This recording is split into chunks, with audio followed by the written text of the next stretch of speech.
La semaine dernière, je vous avais présenté comment Walt Disney boostait son imagination au plus haut degré de ses performances. Aujourd'hui, nous allons voir comment concrètement utiliser cette manière de faire pour créer un texte, une rédaction ou tout autre écrit pour l'école. Voici le podcast du Tyrannosaure présenté par Patrick Courtois.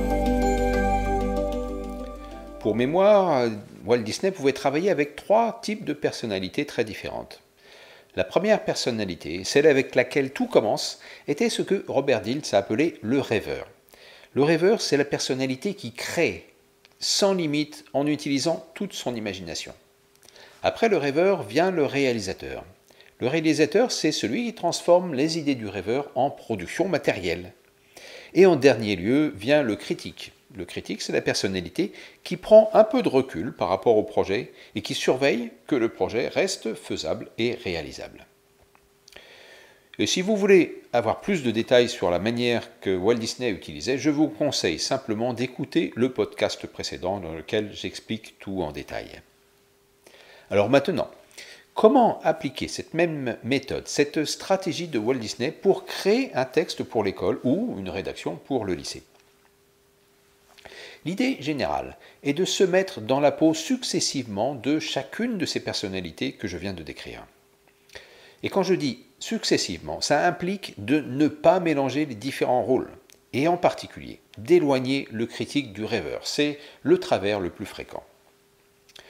Qui de nous n'a jamais commencé à réfléchir à un texte ou commencé un dessin et tout aussitôt entendu la petite voix dans la tête, le Jiminy Cricket, qui vient nous susurrer « c'est pas assez bien, c'est idiot, c'est pas le sujet » et bien d'autres phrases vraiment très destructrices pour l'imaginaire. Parce que le rêveur a horreur du critique.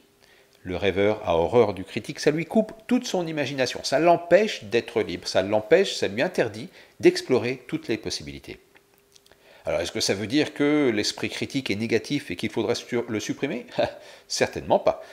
Notre esprit critique est là aussi comme un garde-fou. Il nous protège, il nous garde en vie en nous interdisant de faire des choses dangereuses, par exemple. Il nous ramène à la réalité, au faisable, au réalisable. Donc cet esprit critique est absolument indispensable, mais pas pendant la phase créative.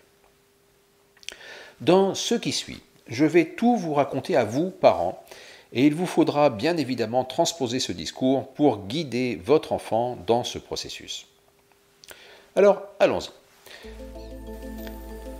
Le rêveur. Convoquez en premier le rêveur. Imaginez que vous êtes que rêveur. Et avec le sujet du texte à produire, que ce soit une histoire, une rédaction ou un devoir de philo, posez-vous la question « Qu'est-ce que je veux raconter ?» Écrivez sur une feuille, ou même sur beaucoup de feuilles, tout ce qui vous passe par la tête, en relisant régulièrement le sujet. Et rassurez votre esprit critique, il aura l'occasion d'intervenir, mais pas maintenant. Surtout, laissez-vous libre d'écrire n'importe quoi. Parce que, vous savez, une idée entraîne une autre idée, et de fil en aiguille, vous allez trouver beaucoup d'autres idées.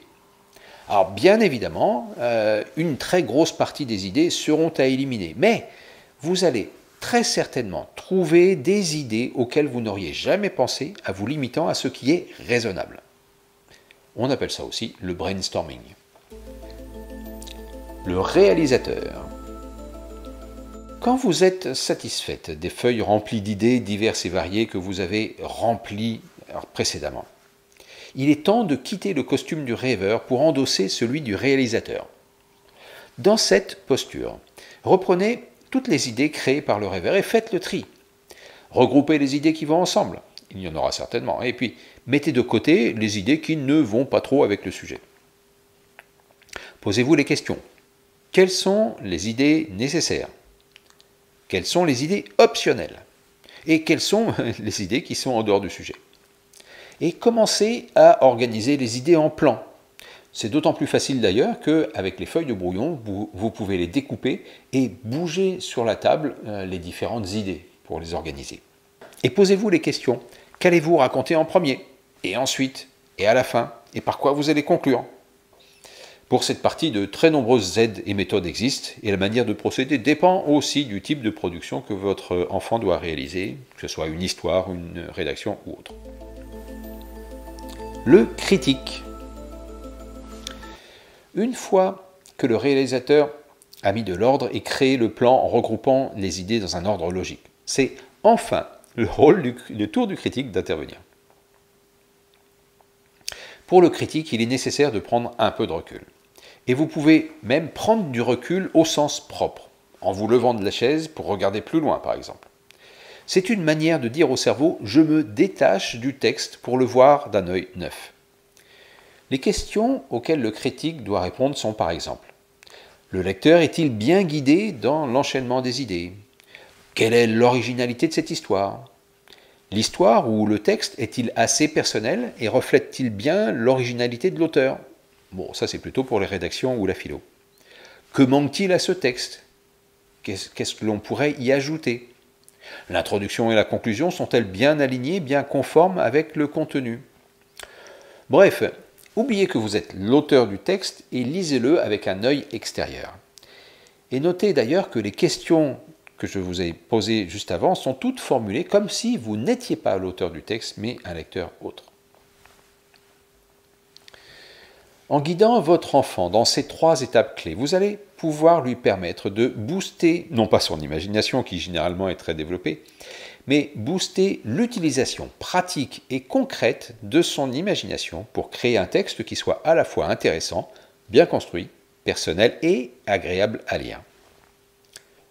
Cette stratégie de Walt Disney demande un peu d'habitude pour devenir efficace. Il faut vous entraîner et entraîner votre enfant à l'utiliser encore et encore, jusqu'à ce que ça devienne un automatisme. Mais franchement, ça vaut vraiment le coup.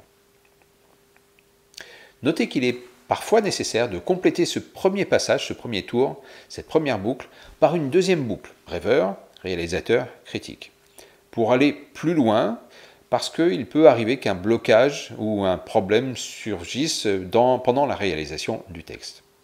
Prenez simplement conscience de bien séparer les 3 rôles, de ne surtout pas les mélanger. Car la clé de la stratégie de Walt Disney est dans la séparation des différentes attitudes mentales.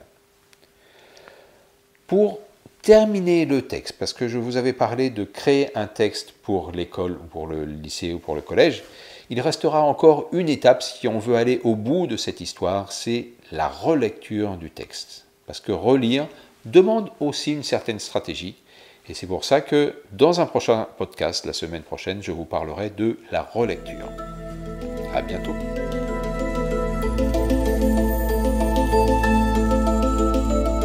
Si ce podcast vous a plu, partagez-le, mettez un petit cœur ou un j'aime et écrivez un commentaire, j'y répondrai. À la semaine prochaine pour un nouveau podcast.